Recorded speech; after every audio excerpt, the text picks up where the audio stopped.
last session of Colloquium for this semester. We're having Professor Zane Goebel from Trobe University, and he will be a great way to close the semester. So, very excited about this talk, and please take it away. Okay.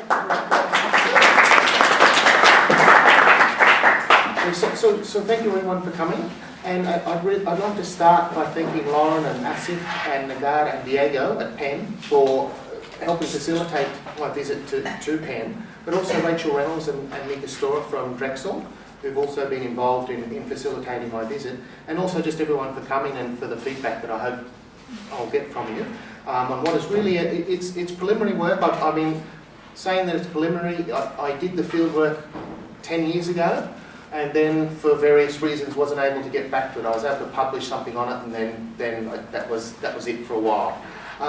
But since then, I've actually been able to get some money to help me do it, and so this is my acknowledgement to the Australian Research Council, where I got a grant, and so they've provided tremendous support to be able to continue this work, and through that I've been able to get a number of research assistants who've helped me with literature searches and transcripts and all of that sort of stuff, and just so Annie, Supri, Katut, Catherine, Jasmine and Harry have all been a group of people who have been fantastic in helping with this as well. Now, the idea of a paper on leadership and bureaucracy in Indonesia might get a bit of a giggle from some, as civil servants in Indonesia, as elsewhere, are typically not seen in a positive light, and leaders in such contexts are even less valued. As I was thinking about this paper, I wondered to what extent ideas about the bureaucracy had solidified or changed since the time of my fieldwork in 2003, when ideas about bureaucrats and their characteristics started to circulate on a large scale in local newspapers, courtesy of the relaxing of media laws that had occurred after 1998, when then President Suharto stepped down. So before that, there was a lot of censorship involved in what you could report on.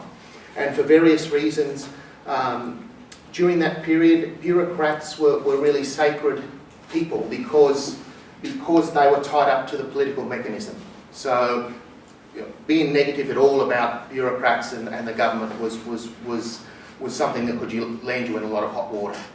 And a number of magazines were closed down and so on during that period. The 32-year period from 1996 through to 1998. So, in any case, a quick search of cartoons came up with a number of examples, including the following.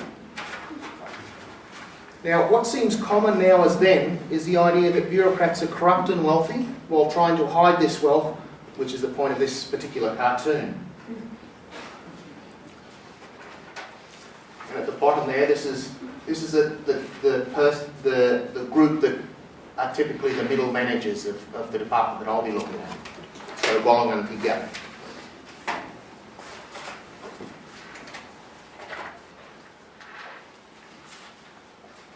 In national Indonesian newspapers in 2003, we got to read about bureaucrats who weren't efficient, didn't serve the public, weren't politically neutral, engaged in nepotistic practices and so on. And the first snippet is from a larger story from the English language Jakarta Post, and it was about the establishment of a commission to eradicate corruption within the bureaucracy and political mechanisms. So, and this particular snippet is one of 4 that were out of a total of 14 stories that were all about corrupt bureaucrats and corruption in the bureaucracy. Now, similar stories were to be found in local newspapers, as in the few headlines that I've got here, which I've pulled from the local Semarang newspaper Suara Merdeka, or Voice of Freedom. I pulled this group of stories out of a set of about 100 or so that linked leaders in the bureaucracy during the period June 2003 until January 2004, which was the time that I was doing my fieldwork. Now, if we move to scholarly investigations of the Indonesian bureaucracy, we can see much of the same sorts of ideas.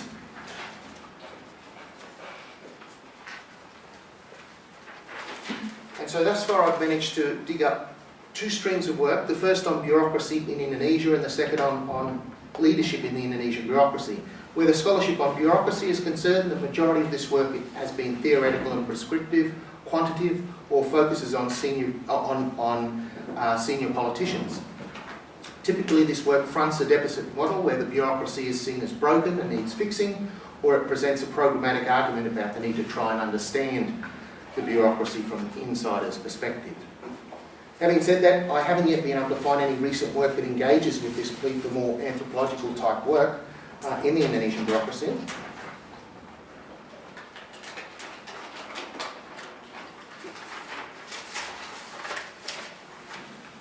Now, where work on leadership in the Indonesian bureaucracy is concerned, we find some overlap with the deficit models noted earlier, with regular critiques about lack of leadership, lack of structured supervision, lack of accountability, lack of staff training, lack of efficiency, and so on. Typically, this work seems to be policy-oriented prescriptions rather than descriptions of actual leadership practices. While there is little in the way of ethnographic accounts of leadership in the Indonesian bureaucracy, there is some work on leadership and leadership practice in general. One common theme in this work relates to the idea that leadership practice is very much tied to patron-client relationships, where the giving of some sort of patronage secures the services and loyalty of clients and staff. A second theme was that regardless of whether leaders are teachers, preachers, or bureaucrats, novices and those who are younger have a moral obligation to be obedient and follow advice and direction. And a third theme was a tension between the idea that giving directives is a sign of poor leadership, a critique often levelled at leaders of the New Order, while the giving of indirect and polite directives, perintah halus, which they're regularly referred to, is seen as an ideal way of communication between leaders and followers.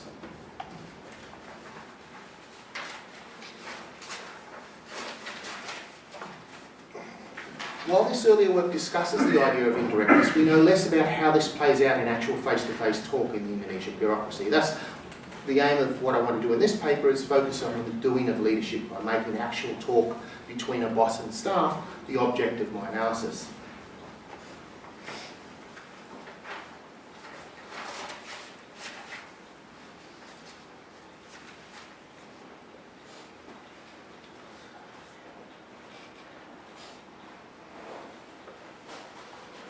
And before I start this, the main argument that I'll be making is really, I want to basically point out how this particular leader moves between different types of Javanese. So there are a number of varieties or styles, if you're thinking in terms of what Joe Arrington's done, his earlier work on Javanese speech styles. But basically he does this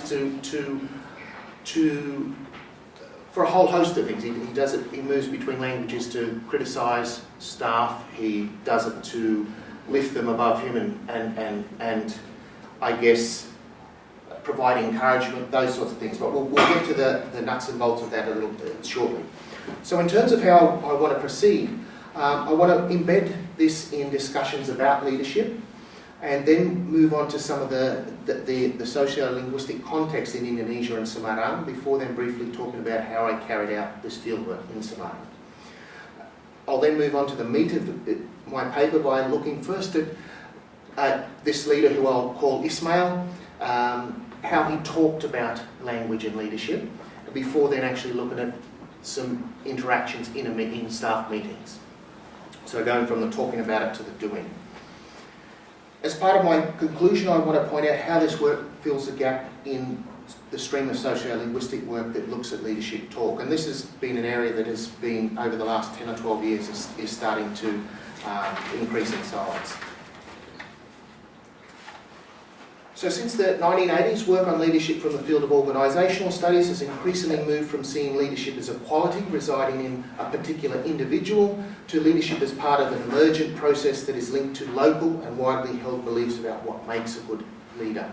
In the last 10 years, sociolinguists and linguistic anthropologists have been quite busy contributing in this field, with scholars such as Fairhurst Bolden and a group of scholars from New Zealand, so Janet Holmes and a team that they've got a long-term funded project that they look at workplace talk.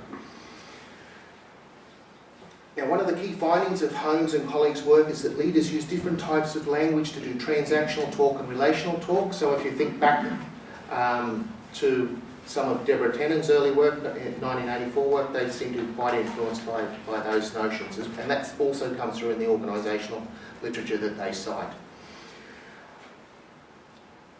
Now, even though you've got the two different types of talk, both of these types of talk work towards organisational goals more generally. Now, transactional talk covers conversational activities such as the opening and closing of meetings, turn allocation in meetings, reporting, evaluating progress and performance, providing direction, and so on. Relational talk, on the other hand, is talk that establishes and maintains positive interpersonal relations among staff and between staff and their superior. Relational talk can include things like humour, swearing, self-deprecation, and so on.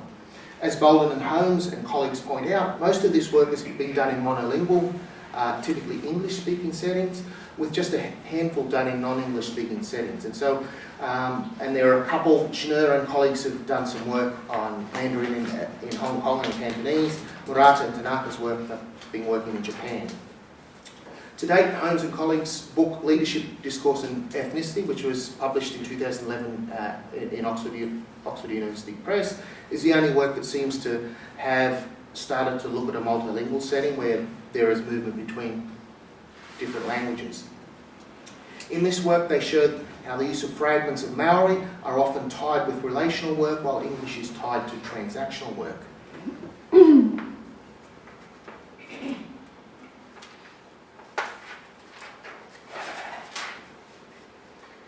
Now, Indonesia has always been characterised as a place that is geographically, ethnically, religiously and linguistically diverse. In general, many of Indonesia's 240 million people have competence to use or at least comprehend two or more semiotic registers that are ideologically referred to as named languages, though generally it's fragments of these languages that are mixed and used in everyday talk, something that we'll actually see when we look at the data. Here I'll be concerned with one regional register in particular, namely Javanese, because this is what was spoken in the office in Semarang, where I conducted fieldwork, and indeed there is also an ideology that within the government Indonesian is the language of governance and so on, but this wasn't the case, and from talking to other people this doesn't seem to be the case in other areas of Indonesia either. Now, there are a large number of varieties of Indonesian, of Javanese in Central, East and West Java, as pointed out by scholars such as Bax, Smith Hefner, Errington, Connors, Ewing, Arps and others. But here I'll focus on descriptions of one variant that has become an ideological standard through the use of teaching material in schools and through the mediatisation of Javanese-speaking personas on television and the radio, and that was especially in the 1980s and onwards.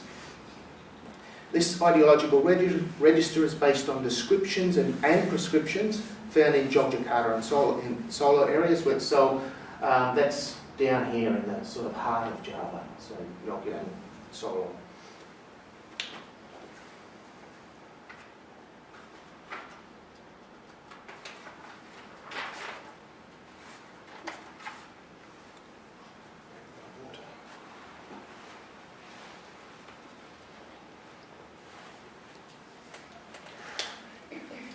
For a long time, Javanese has attracted scholarly attention because of its elaborate speech levels or styles. These registers are often differentiated with reference to patterns of usage of different vocabulary sets, as well as systems of affixation of the type found in the table here. For example, with a vocabulary set of around 1,000 items, Kromo Javanese is associated with or has what Michael Silverstein terms higher order indexical relations with interactions that are between strangers or ceremonies and so on. While, as Errington and others have pointed out, Ngoko Javanese is the register used for indexing intimacy, among other things. And so you find that in the home, in neighbourhoods and so on, between people who know each one another well. There are also two other vocabulary sets which can be used with either Kromo or Ngoko, and typically these sets contain words associated with body parts and actions. These are the self-effacing set referred to as Kromo Andap, and the other elevating set referred to as Kromo Inggil. On the following slide, we can see the different ways in which these registers can be exchanged. This is based upon both earlier descriptions and and some of the stuff that I've been able to pull out of school textbooks. It's modelled in many primary school and middle high textbooks. So it's taught in addition to Indonesian in the schools.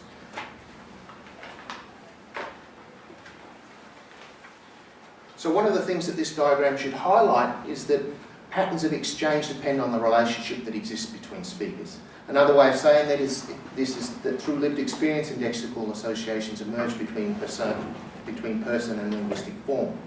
So it doesn't end here, however, and through lived experience, people also associate things like topics, place, social obligations with exchanges of particular linguistic forms.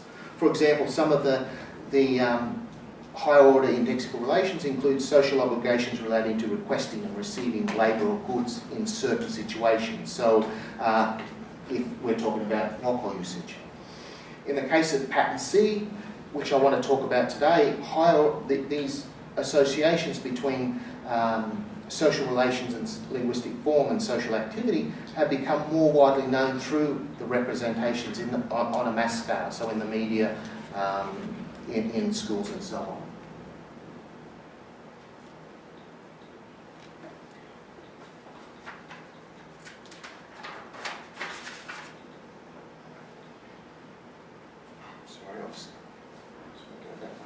So these higher order indexical associations enable people to do what Bauman and Briggs 1990 referred to as to engage in acts of recontextualizing text, whereby people can create the type of context that is stereotypically associated with that form by using it. And we'll see some examples of this. This is one of the this particular leader engages in these types of performances all the time, and he seems to be playing on these all the time.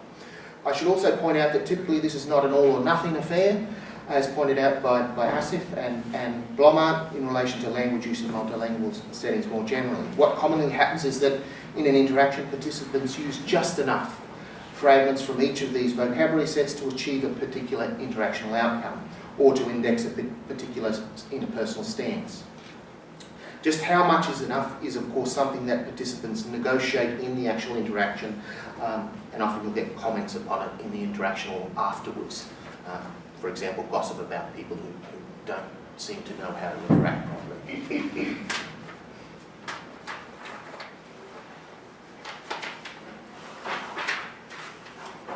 So the data that I'm basing my paper on was gathered as part of fieldwork that I carried out between September 2003 and February 2004.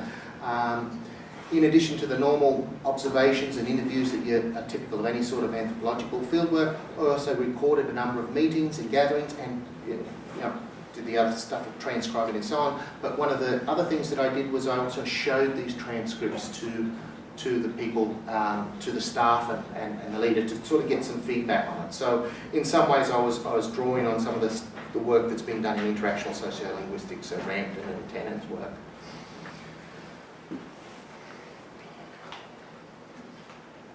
I should also point out that conducting fieldwork in an organisational setting like this had a number of challenges.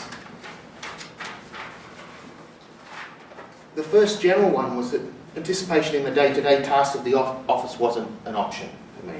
The second was that the need to ensure I didn't disrupt workflows too much, and this is where I was having a crisis of, should I keep doing this? I'm really...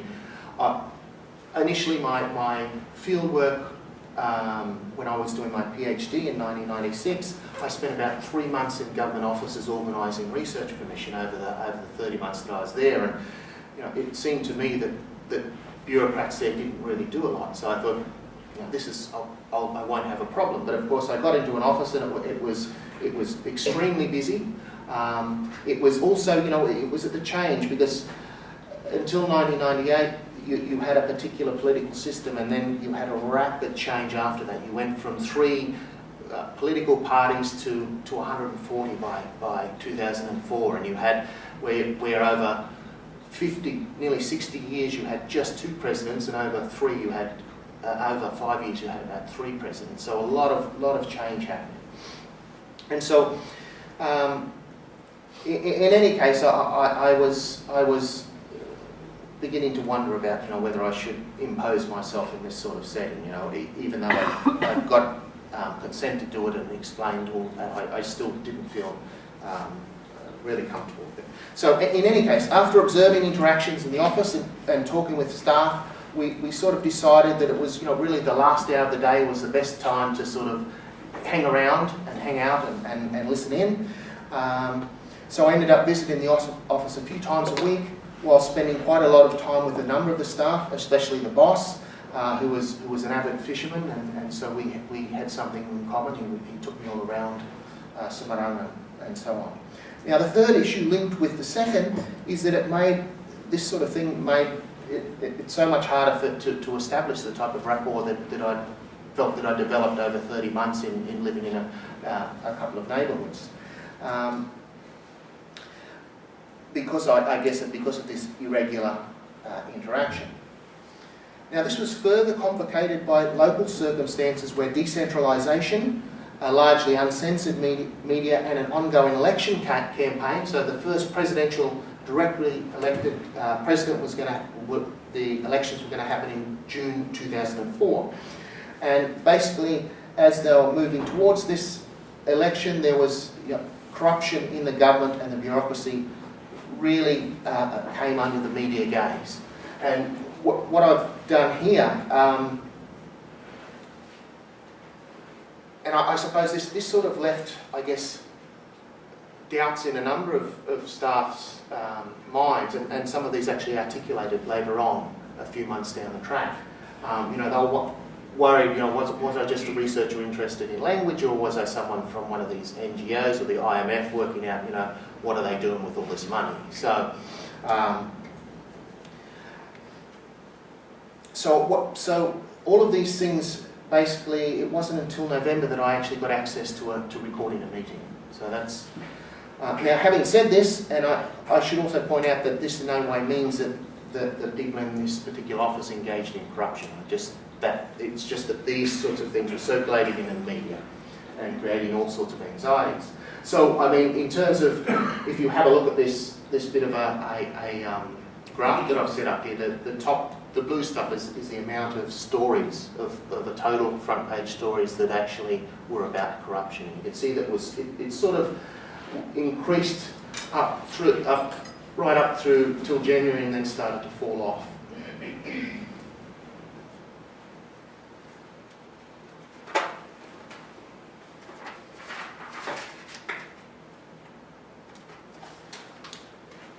Okay, so the head of this bureau, Ismail, had a detailed philosophy on how to do leadership.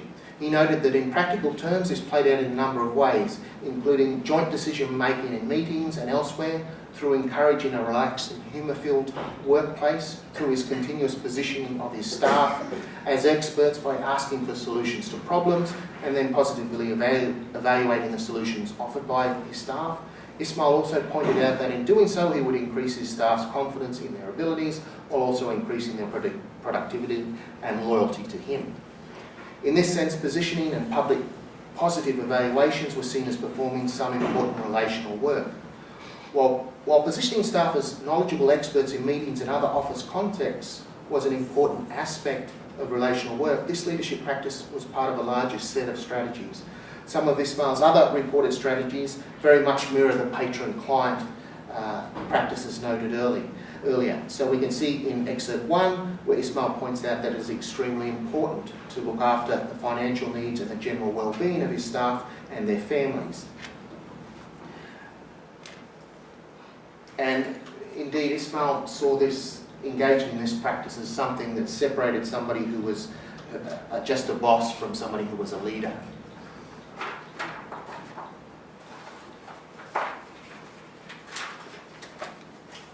It's also important to note here that patronage was not just about directly giving money or a meal, but it was also the provision of opportunities to earn extra money. These opportunities were quite varied and included offers to teach professional development courses that Ismail was involved in delivering, standing in for Ismail to give keynote addresses in interdepartmental meetings or academic/departmental meetings, as in the one here. And basically, then they would receive the honorarium. So every time you went to these, participated, you'd receive an honorarium.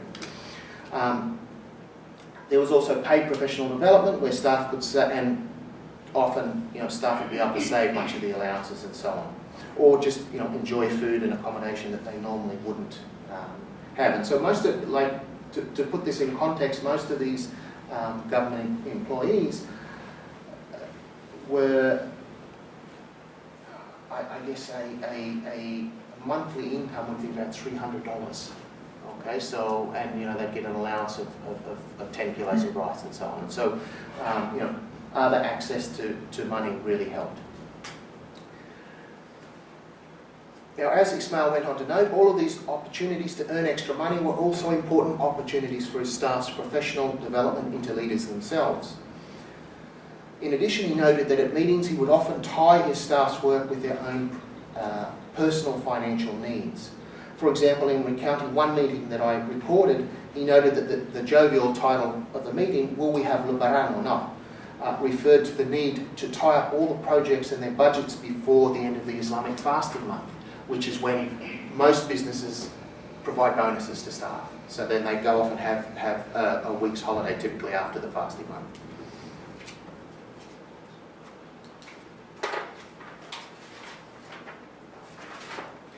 This process was...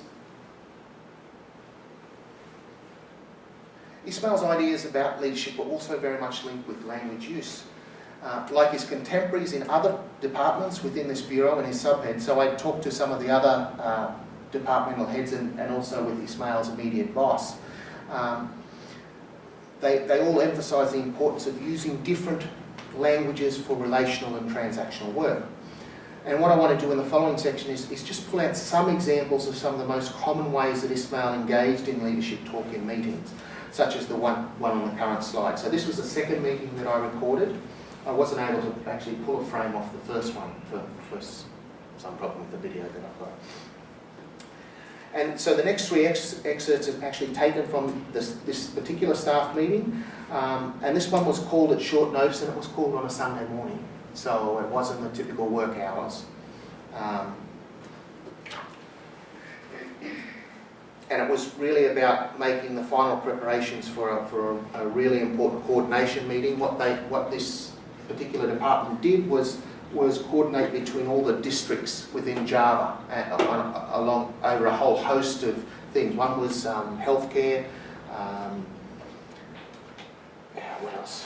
So healthcare, education. So there was quite a number of them.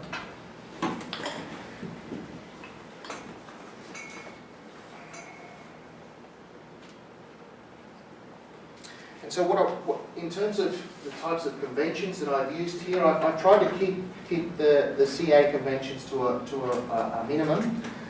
The only thing that I've really done is where you've got different languages, I've colour-coded them. And the other thing are basically the numbers in parentheses indicate in times, intensive seconds, and so on. Where and a period is a micro pause.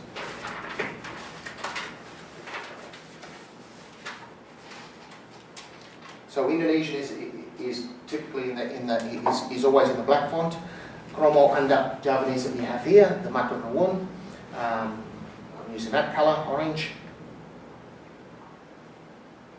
So if we have a look at on line 4 in this excerpt, we see Ismail using this particular form, which is an utterance stereotypically associated with self-deprecating linguistic behaviour. While Ismail knew and used the Indonesian equivalent in other contexts, he nevertheless regularly used this formulaic utterance through this and other meetings, both to thank the whole group of staff for attendance and their efforts, and as the final sequence of evaluating and thanking individual staff for their efforts.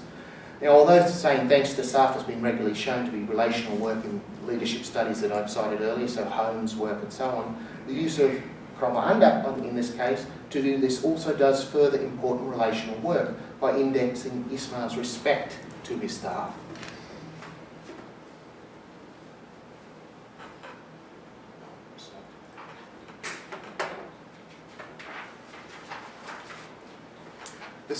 The self-deprecating practice of giving kromo andap doesn't sit with either local ideologies of earlier descriptions and prescriptions about usage, especially the idea that respect is given to those of higher status rather than the reverse.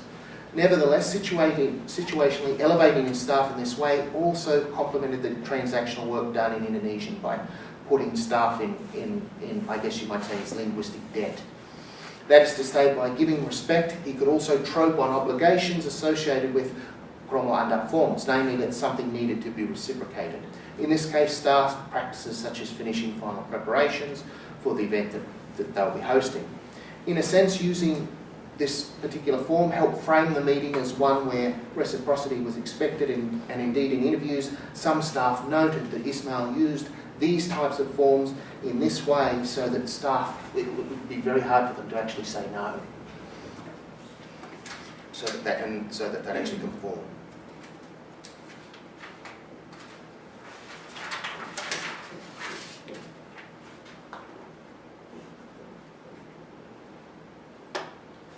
So another feature commonly used by Ismail to do relational and transactional work was his use of the other elevating kromo, Inggil Javanese, especially the second person pronoun panjenengan.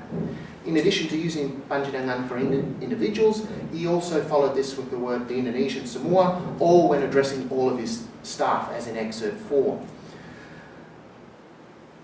Now, this piece of talk occurred about half an hour into the meeting, and after Ismail reminded staff that they really needed to be prepared and do a good job because there were implicit instructions from his boss, and they'd actually stuffed up the last time. So he was quite anxious about this.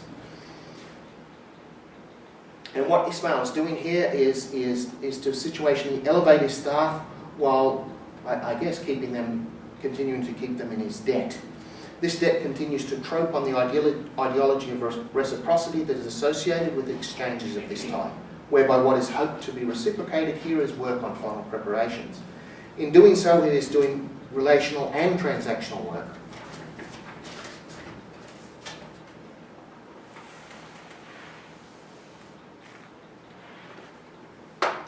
So as we move through the talk, we see that Ismail also uses some features stereotypically associated with Ngoko Javanese on lines 12 to 15 when speaking to all present. Ngoko is in the red. As with the use of kromo features, it seems that these Ngoko fragments are also helping to do both relational and transactional work.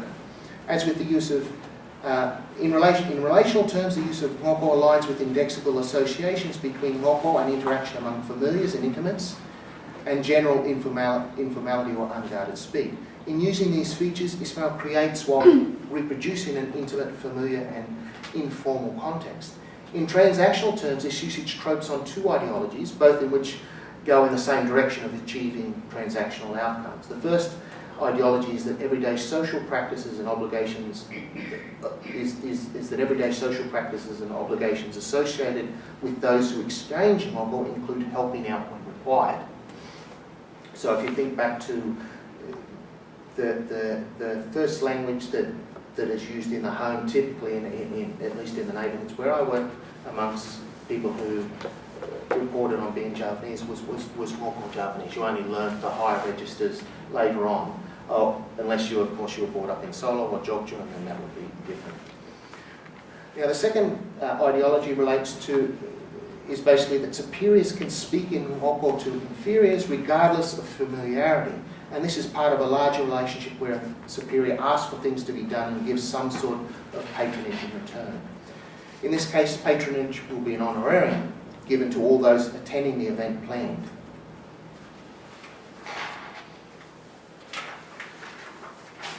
I will get to stuff where people actually respond to his talk, but he did most of the talking, and I'll comment on that too.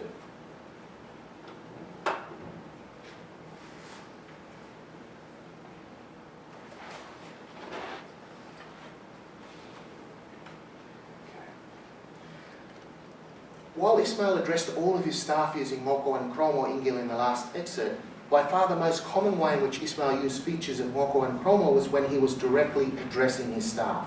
This was typically achieved through reference to their name, the use of a kin term, such as mas or pa, through gaze, or through their sequential place in conversation, or through a combination of these. Excerpt 4 is taken from the November meeting, so I go back a month. and this was the first one that I'd actually attended and recorded. Now, this particular piece of talk is preceded by talk about when a meeting at the Tourism Bureau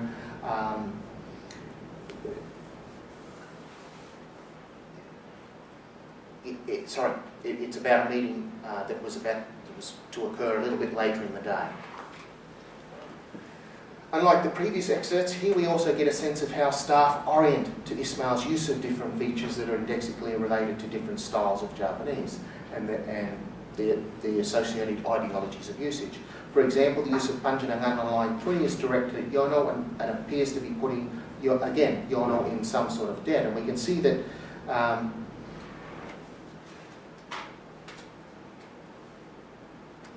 getting ahead of myself. I'll come back to that. So this debt continues to trope on the ideology of reciprocity that is associated with asymmetrical exchanges of this type, whereby what is hoped to be reciprocated here is that Yono will actually give Karno the support that Ismail has asked him to do.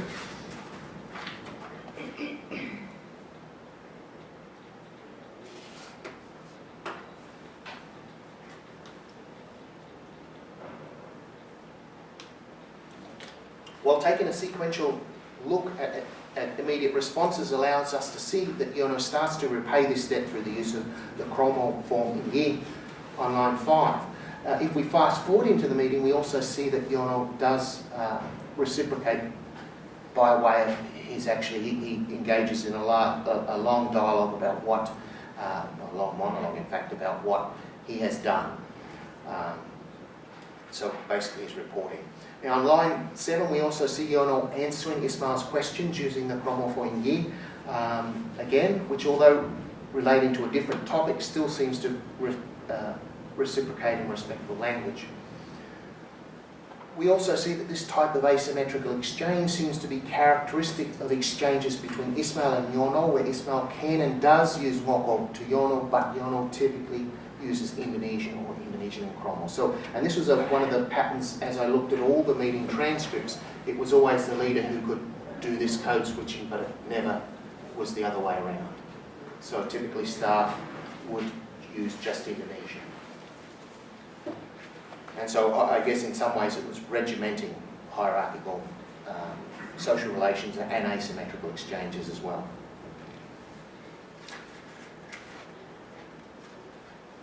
Now, the indexing of respect as an interpersonal stance is temporary because from lines 10, Ismail starts to use Ngoko. This usage potentially produces two stances vis-a-vis Ngoko's relationship with both symmetrical exchanges in familial or intimate settings and asymmetrical exchanges in settings where there's difference in stats, so boss, staff types of things. In reciprocity terms too, this usage creates ambiguities because it tropes on two other ideologies. The first is that everyday social practices and the obligations associated with those who exchange Ngoko include helping out when required. The second relates to the ideology that superiors can speak in Ngoko to inferiors and expect to be spoken in Kromo.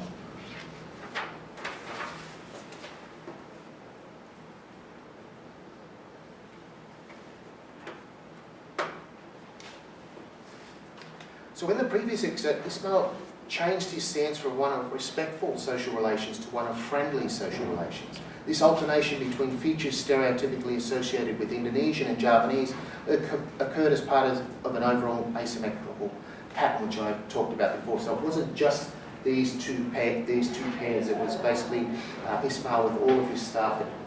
This was the pattern that you'd see.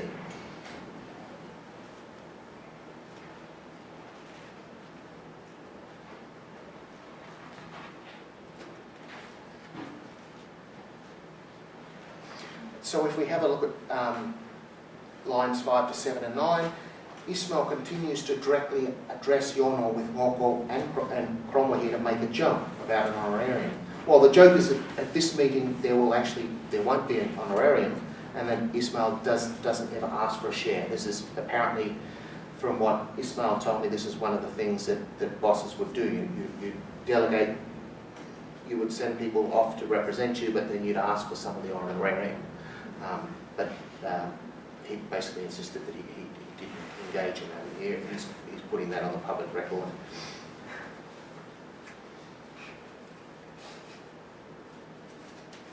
So basically, this joking is really engaged in relational work, while also setting up the conditions for future transactional work via promises of patronage. So it reminds, here it seems to be a reminder that engaging in following the types of working as a team, following directives, etc., does attract patronage. And he actually refers to that as in the past. Okay, there's there won't be an orang as in the past.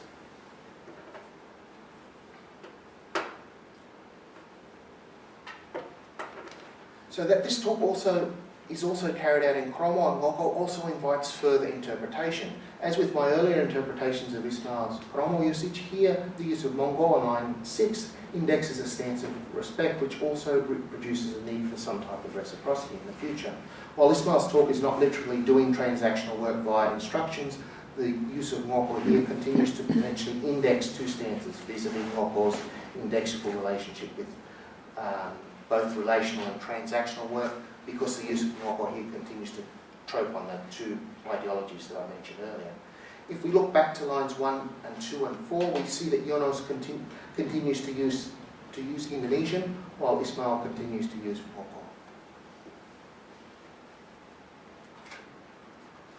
And so we have this continual framing of asymmetrical and regimenting of asymmetrical relations through language use.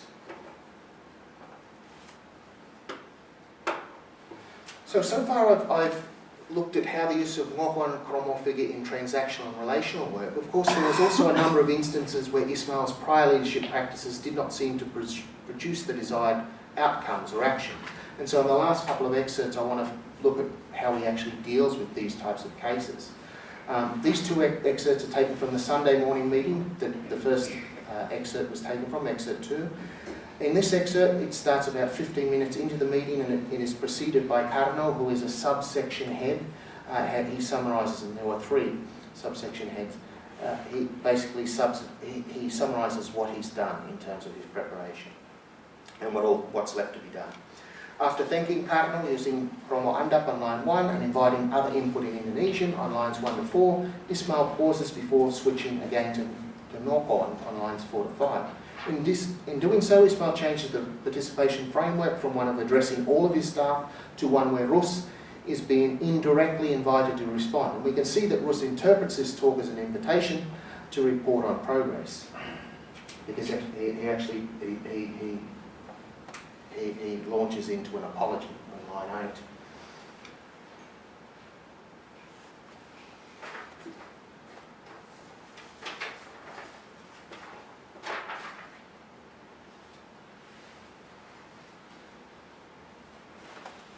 So here, in addition to doing the type of, in doing transactional work, it's doing relational work. And one of the things that stuck out here was that when, at least in the recordings that I have, when Ismail was engaged in critiquing staff, it was often done in Ngoko Javanese because of the associations it has with friendly interpersonal relations. So if he'd done it in Indonesian, as he explained and as others explained as well, it could have been taken a lot as a direct, basically, criticism, and then of course wouldn't have engendered positive social relations later on in terms of getting stuff done.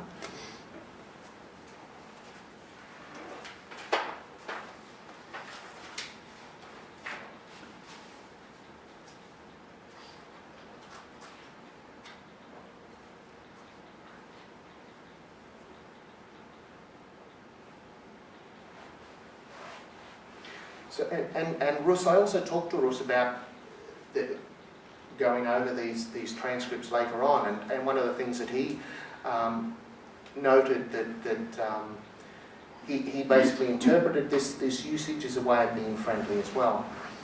While Rus's colleagues also noted that Ismail's use of Ngoko was a way of gently reminding Rus about his task. So he basically had this task 3 months earlier, had made no progress on it, and didn't mention that everybody knew, who was responsible for doing what, and thus he took it up as a invitation to report. So as with the exchanges between Yono and Ismail, what you also see here is that Rus typically speaks in Indonesian. And it's Ismail, the boss, who can move between different languages or use fragments at least of Javanese.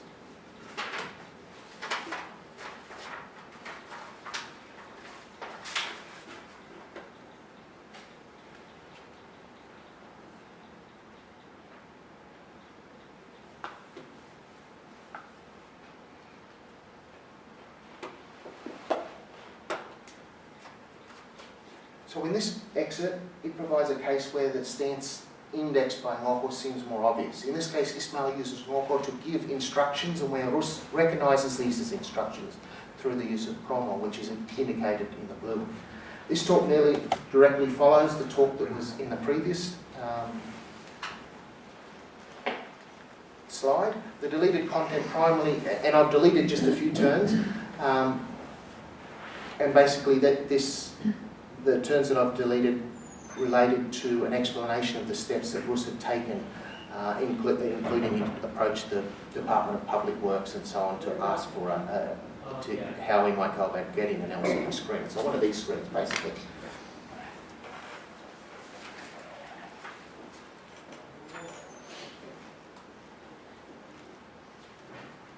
So here we see that Ismail uses both Ngoko and Indonesian to index a number of stanzas. On lines 1 to 2, we see that, as with the earlier talk, Indonesian is primarily used to do transactional work with the use of Ngoko fragment Kui. That helped to continue to index the talk as informal, intimate.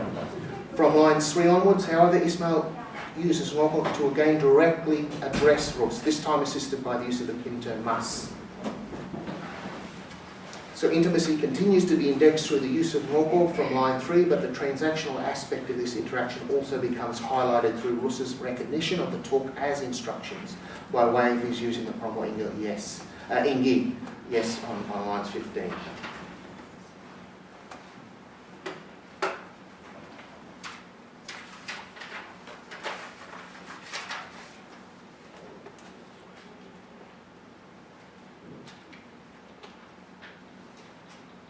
And it's also interesting to point out here that in contrast to his earlier talk with staff where typically used a Ngoko fragment in utterance, here there is a lot more Ngoko, okay, so there's a lot more red here. In a sense where Ismail needs to be more careful not to upset staff, he uses more Ngoko as an index of friendliness.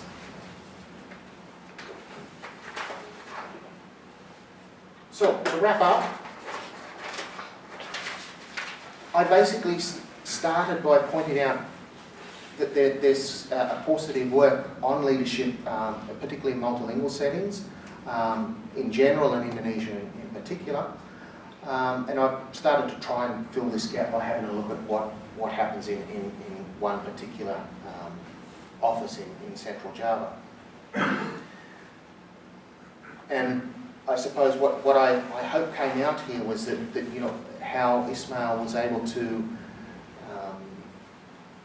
how he moved between different, he used different fragments of language, so he recontextualised not just the fragments but the indexical associations that came with them to do transactional relational work.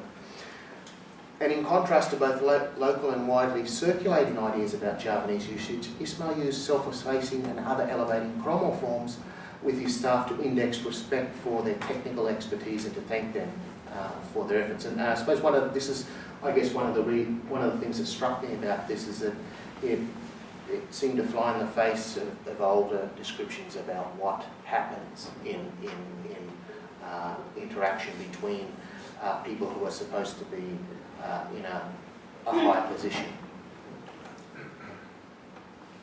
As Alison Dewey in 1978 pointed out, honorification practices also require some sort of reciprocal behaviour, whether it be immediately or sometime in the future.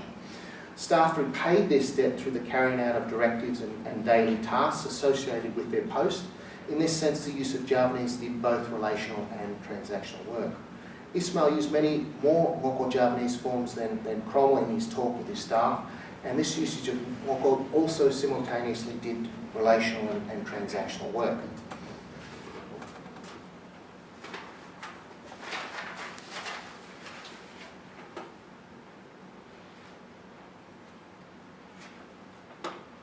He often used these forms to index a friendly or collegial workplace when addressing all staff, while when used directly to individual staff, Ngoko forms were used to index interpersonal stances such as friendly relations or to veil criticism. As with the use of Cromwell forms, this usage also helped to build depths by way of Ngoko's indexical relations with social practices such as the provision of labour or help. While Ismail's use of Javanese seemed to contrast with both local and widely circulating ideologies about usage, especially ideologies that superiors should give Ngoko to staff while staff should use Cromwell forms, nevertheless Ismail's use of Ngoko and his staff's responses not only showed a continuity with this ideology, but it also helped to regiment hierarchical social relations within this particular office. This is so because Ismail appeared to have the rights to use Ngoko in Indonesian and basically to move between those as well as Cromwell with his staff in meetings, while they only ever replied and basically ever had the rights to be able to do that, only ever were able to reply in Indonesian and Cromwell.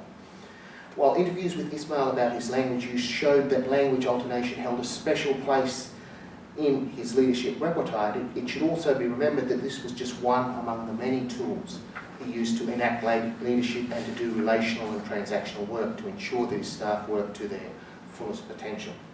Holmes and Mara, 2006, have observed that effective leadership is measured by promotion and peer assessment.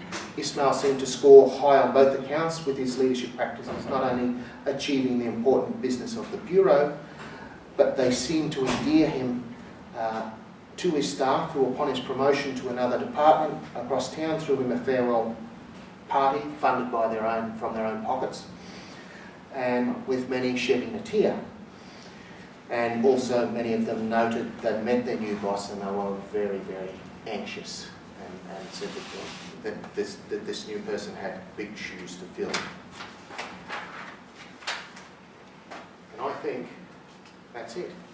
Thank you very much.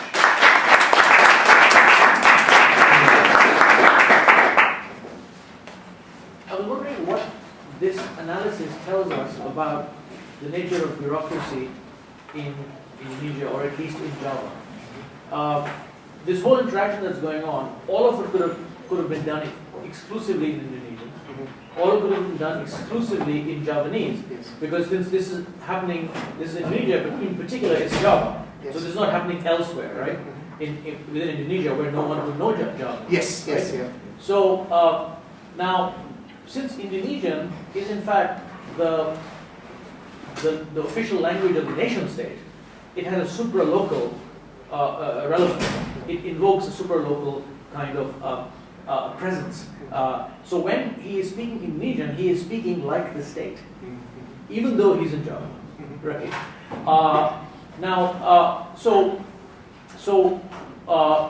How do you think the interpolation of the Javanese elements as they're occurring here differ, if at all, from how they would occur in back home in their houses or in their private lives? Is it that there are some places where Javanese does not show up? So what is the kind of relationship? In other words, how is this different from everyday life? And what does it tell us about the Indonesian bureaucracy, at least in Java? Well, in terms of difference from everyday life, if I can go, I mean, what I'm familiar with is the work that I did into neighbourhoods in Semarang as well.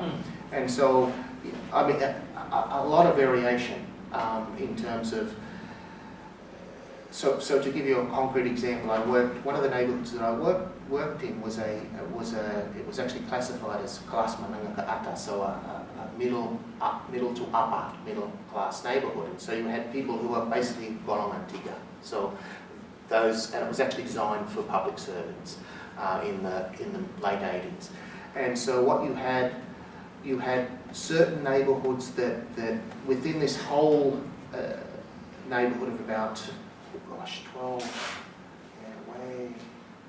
so about 400 families. You had a couple of streets that were basically designed for people of that income level. And what happened, for example, between males in the ward that I was working, they often used Indonesian between themselves in meetings. And so if we're talking interethnically, okay? But if with people who had lived in the neighbourhood for quite a long time, typically they exchanged a Cromwell variety. So fragments of the best they could muster, because they came from all parts of Java, so it wasn't, you know, there was also anxieties about, my Javanese is probably not as good as the next guy who's from Solo. And so a local, I suppose a local variety developed over the time of people living there, something that was locally acceptable. So that was the first, I think that's addressed the first issue. And the second issue, and this is where my brain does the fish thing and I forget, just the second part in terms of other parts of Indonesia? Well, no, just that, I mean, does the Indonesian state work the same way everywhere in Indonesia, for example? Is there something about the fact that this is the Javanese locale that differentiates the practice of the nation's bureaucracy here from elsewhere? Okay. For example, are there other places where in fact it would happen entirely in Indonesian, or do you expect locale-specific varieties to do relational work even in other locales? So there, that larger set of questions emerges, and perhaps if we could understand those, we could understand something about why he's effective, when he's effective, and so on and so forth, even in this case. Okay. So I suppose it's changing. The first thing is it's changing. Like historically, from 1966 onwards, you had most bureaucrats were from Java, and there was a constant, and this was a constant basically since Indonesia's independence, that very Java-centric, that they were imposing, this way of leadership. But in terms of what language they used, I guess in areas where the people didn't speak, Javanese, that wasn't an option. But it is changing, and so some of the things that you see, for example, springing up with decentralisation. So since 1999, when Suharto went down, they decided to basically decentralise the way people were elected. So governors are now directly elected, the president's directly elected. The money as well, a lot more of the money, instead of going to the centre, goes to the regions. And so one of the impacts that this has had is that people it's what's called a mekaran, which is basically, before you had 300 districts, and within 4 years you had 500. Everyone's putting their hand up to say, we've got something, we want some of that cash. How this plays out, for example, in Sulawesi, across the ways from Java, you've got, in education at least, you have schools that are allowed to basically design and implement their own curriculum. And so you 3 schools in a fairly close neighbourhood, 3 totally different language curriculums. One is about maintaining 1 out of 9 endangered languages. How they decided on that particular language was really, have we got anyone to teach the other ones? No? Okay, well, this one.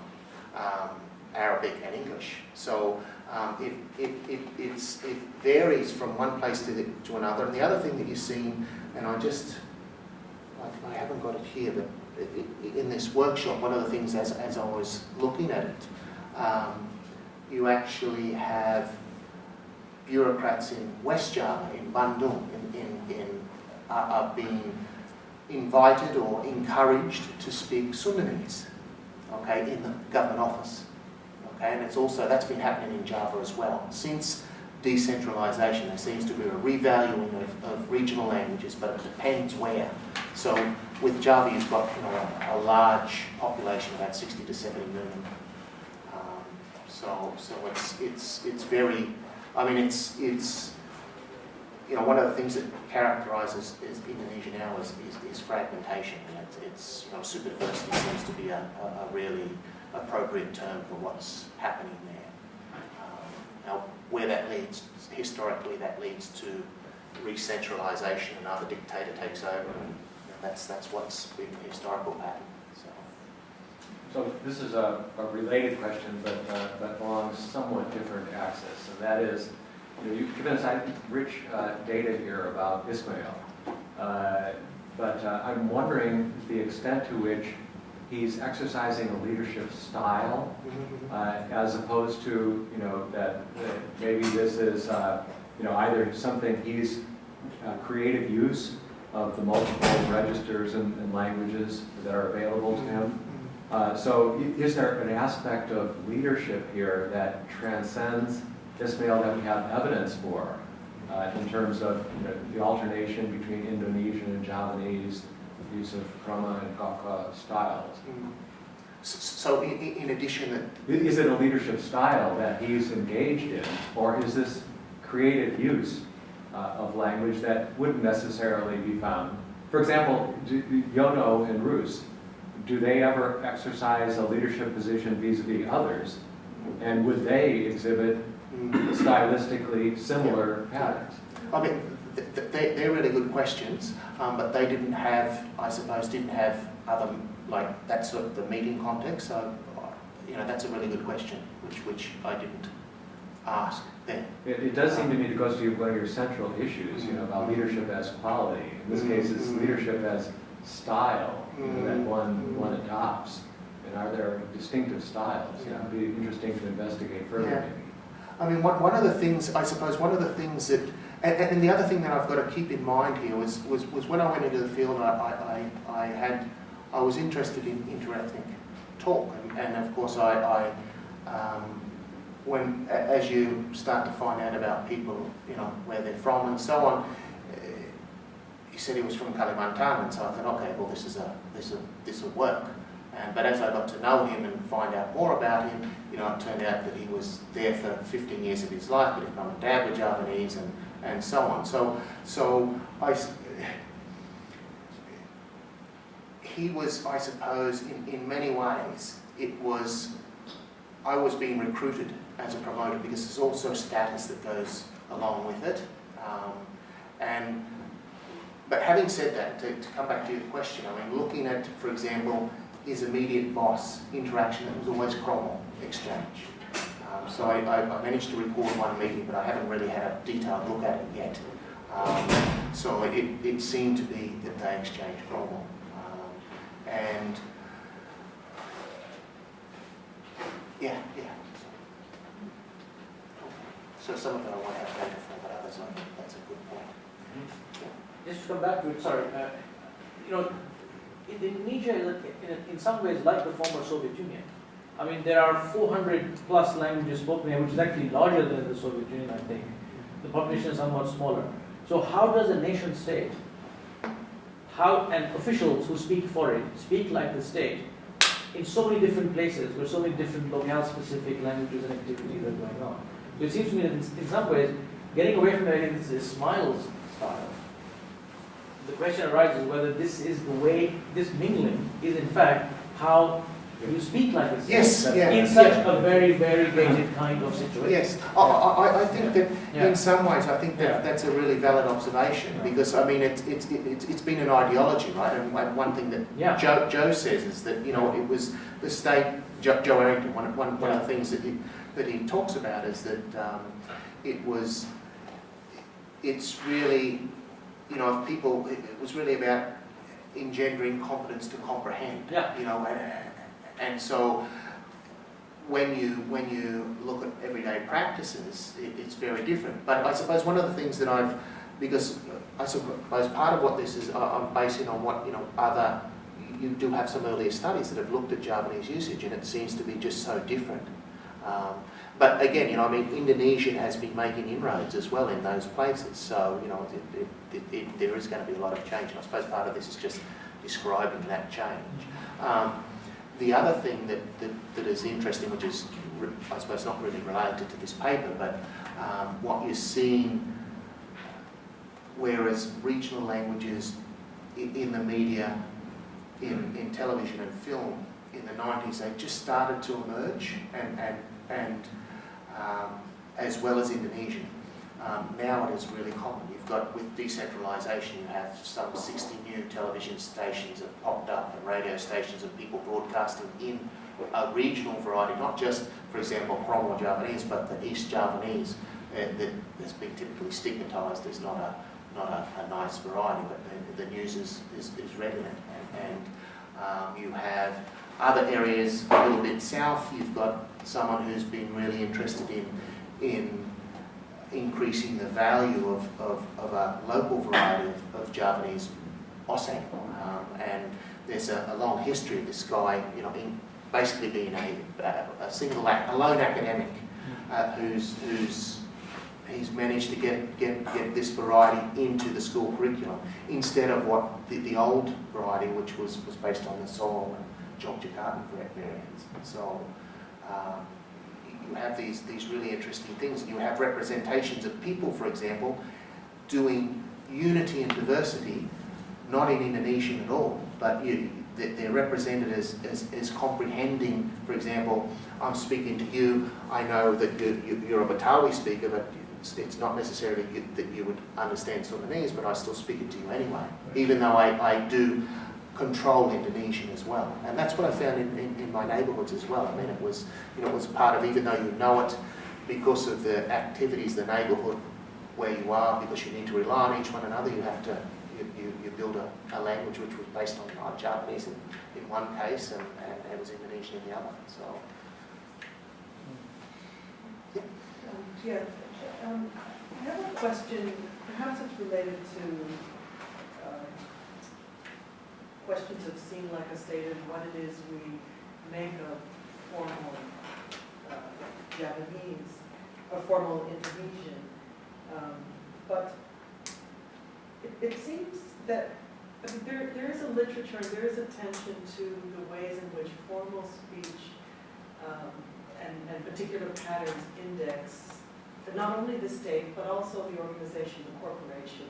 So if we think about airplane talk, the ways in which host airline stewardesses, etc., are expected to memorize and articulate certain ways of talking about the rules and thanking, etc., the use of formal speech and what that says. And then in other informal contexts with the airline hostess, there's a different kind of engagement, right, that goes well beyond the formal.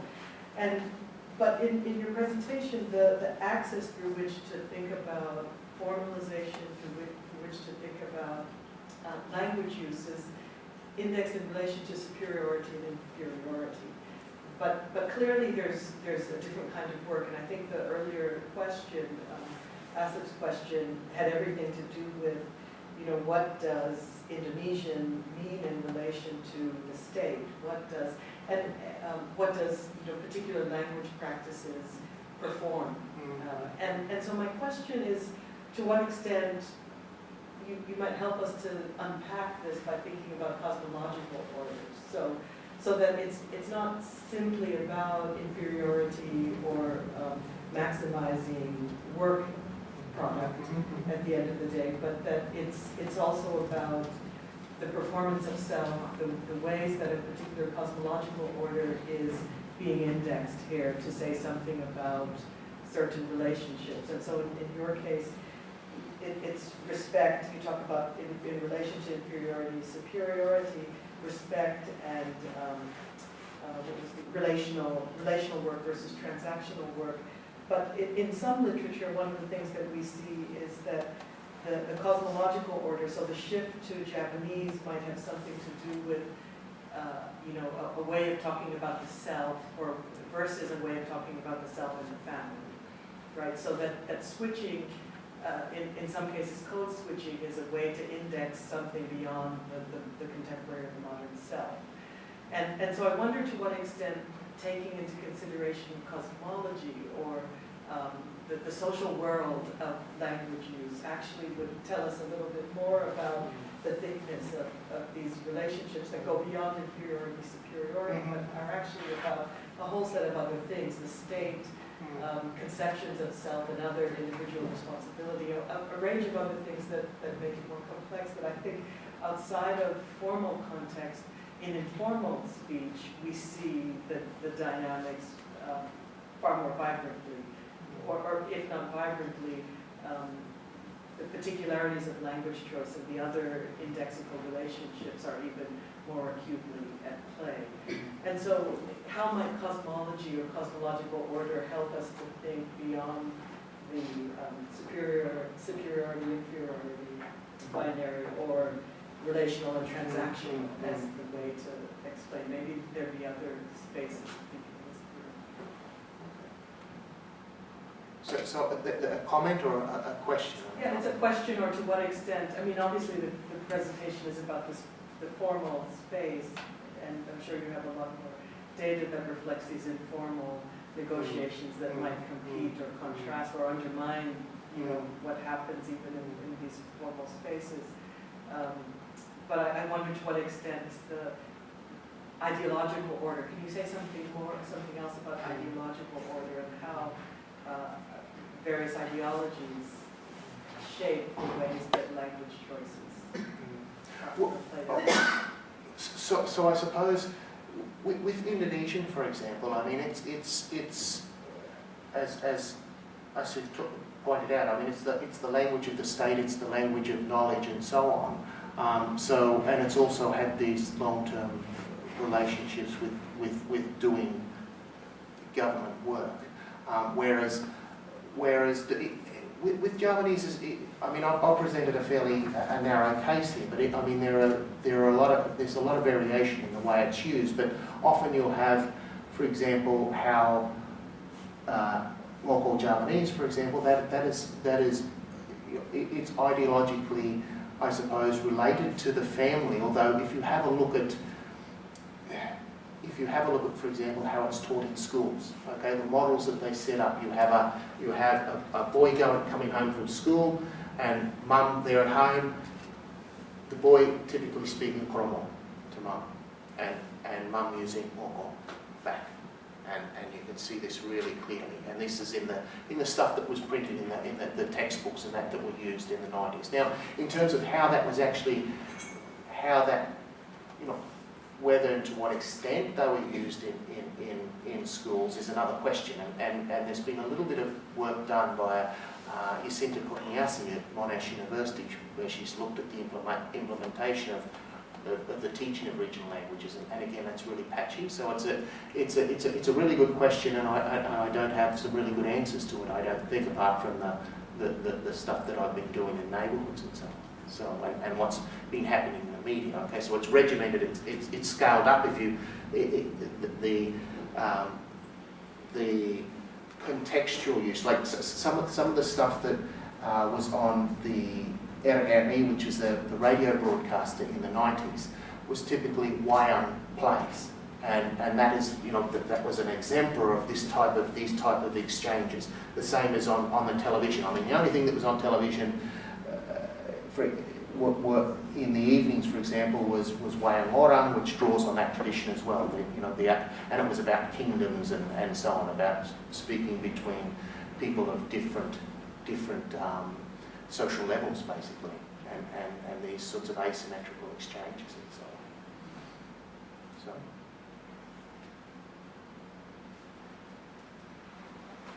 on.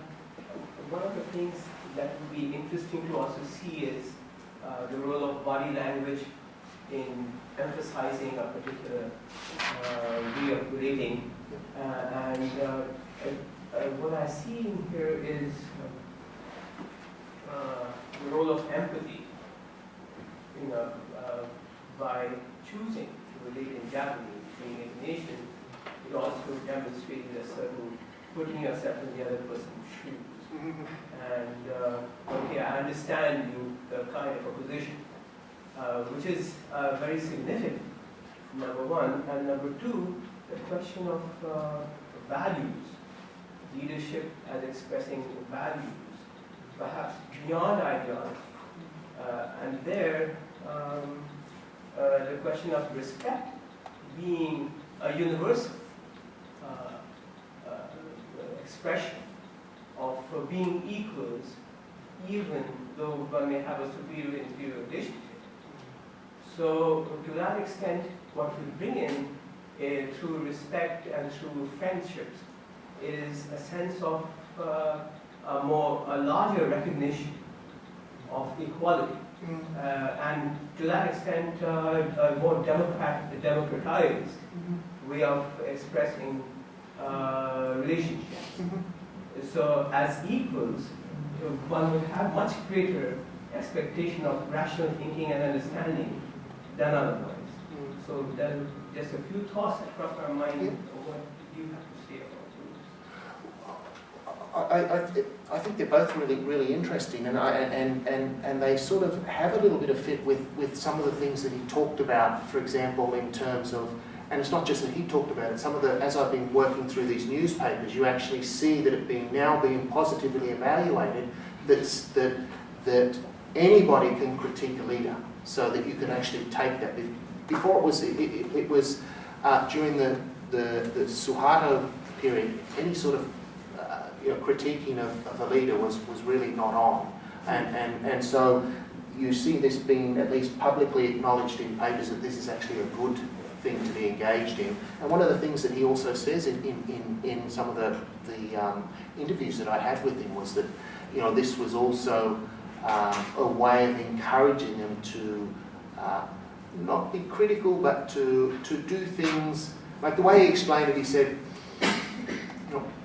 Javanese, we were colonized for 350 years. People just say yes, and we'll do it, and basically don't try and buck the system, etc. And he said, well, what I'm trying to do is get them out of that. And he said, I can see that because I'm not really Javanese. I mean, I haven't come up with, even though Mum and Dad are, I can use my knowledge of these sorts of systems to try and. I mean, part of what he was really, okay, it might have come out that it's about respect and so on, but one of the things that he was really trying to do was provide a model for some of these people to become leaders, and he was really upset that one of them, he wasn't able to get one of the 3 subsection heads into his post when he got promoted. It was, he said all I can do is, he basically, he promoted them to the people who make these promotions, as in he, I suppose, talked about how great they were and so on. So all of those things I think are there, but they're just bits and pieces at the moment. Also, I feel there's some scope for the language, hair splitting kind of thing, that why give respect?